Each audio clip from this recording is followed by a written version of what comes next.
In this example, we have a 5-sided shade sail where 4 corner connections are the same height and the middle connection is substantially elevated.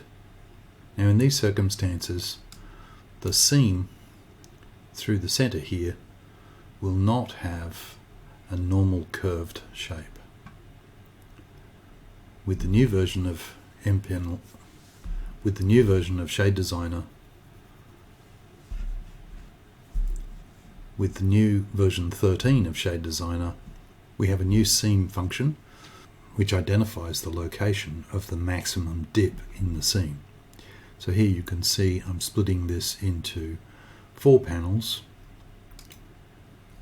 I've just selected a standard corner, and when we look at the pattern we can now see we've got this new line.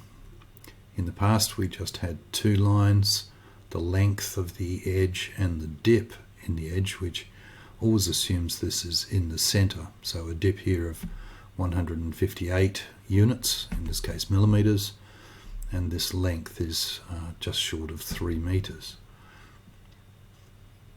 Now if this maximum dip is greater than 5% of the length away from the center, then we'll now receive a new line telling us that the dip is 191 millimeters in this instance, and the distance from the top of the panel is 2303 millimeters. So from this top corner we measure down 2303 and we now know the dip is 191.